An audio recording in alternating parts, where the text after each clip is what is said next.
Let me describe you. Your life isn't falling apart. You eat, you sleep, you work, you scroll. Nothing is obviously wrong, but something feels missing. You don't feel deeply sad.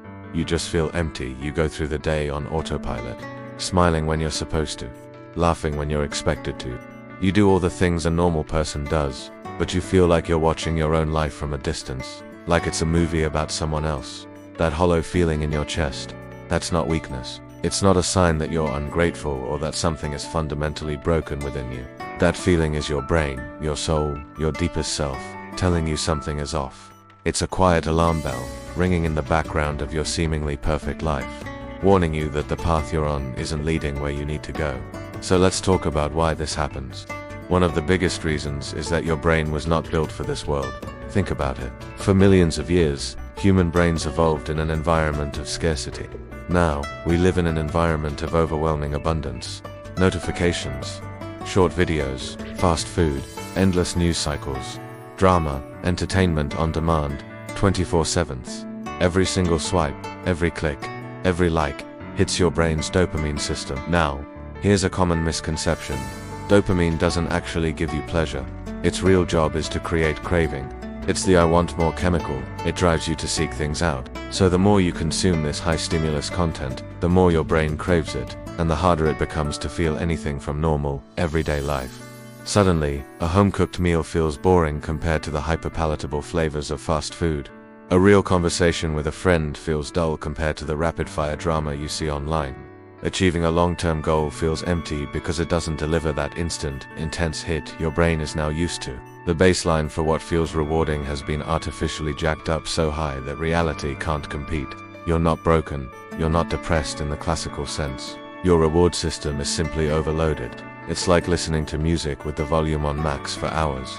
When you finally turn it down to a normal level, it sounds like silence. You've become desensitized to the simple joys of being alive. Another reason for this emptiness is that you might be living someone else's life. Most people don't consciously design their lives, they drift into them. Think about the major decisions you've made. Did you choose your career because it genuinely lit a fire inside you, or because it was considered a safe or prestigious option by your family or society? Are you in your current relationship because it truly fulfills you, or because it's comfortable and what you were supposed to do at your age? Is your daily routine something that energizes you, or is it just the normal thing to do? You followed the script. You checked all the boxes: college, job, relationship, stability. On paper, it looks like success, but none of it truly excites you, so you feel empty. And this is a very particular kind of emptiness. It's not because you lack things. You might have a nice apartment, a decent income, friends. You feel empty because you lack meaning.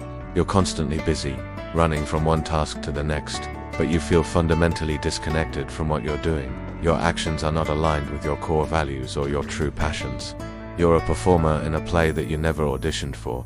This creates a deep, internal conflict. Your soul knows you're off course, and that knowledge manifests as a persistent, quiet sense of hollowness, a feeling that no matter what you achieve, it will never be enough to fill that void. Now let's get a bit deeper. Your nervous system might be addicted to stress. If you grew up in a chaotic environment, maybe with constant criticism, emotional instability, or unpredictable situations, your brain learned a powerful lesson. Stress is normal. Survival mode became your default setting. Your body was constantly flooded with cortisol and adrenaline, always on high alert, waiting for the next bad thing to happen. It was exhausting, but it was familiar. So now, as an adult, when life becomes calm, when things are stable and peaceful, it feels wrong. It feels unsettling. That's why peace can feel boring to you. That's why, when things are going too well, you might find yourself picking a fight, making a reckless decision, or procrastinating on something important. You unconsciously self-sabotage the good things. It's not because you want to be miserable.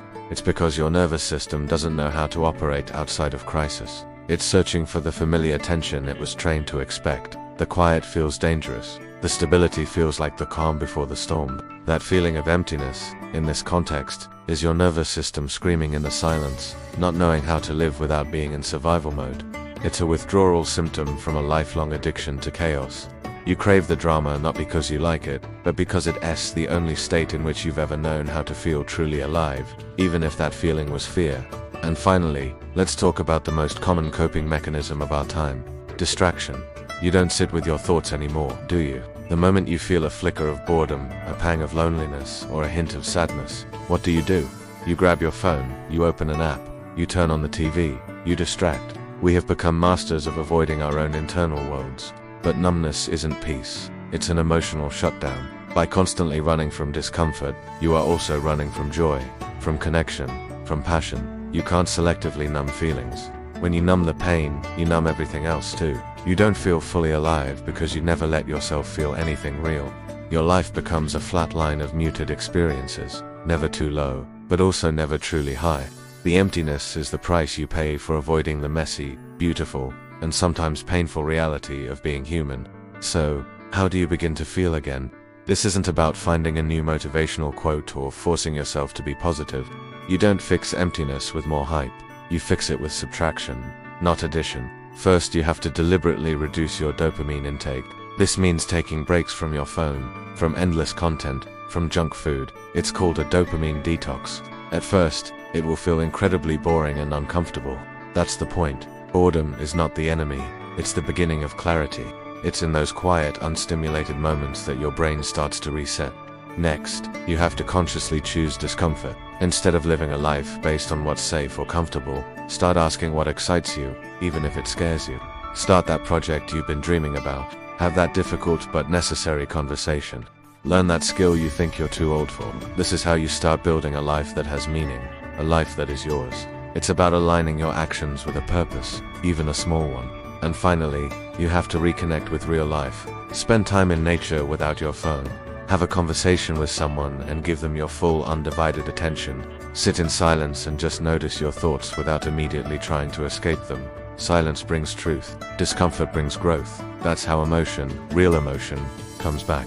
Your emptiness isn't a curse. It's not a life sentence. It's a signal. A vital, important signal that you've been living on autopilot for too long. It's a call to action from the deepest part of you. It's an invitation to wake up. Don't ignore it. Don't numb it. Don't distract yourself from it. Listen to it. Follow where it leads. Because that feeling of numbness, that hollowness, is what happens right before your real life is waiting to begin.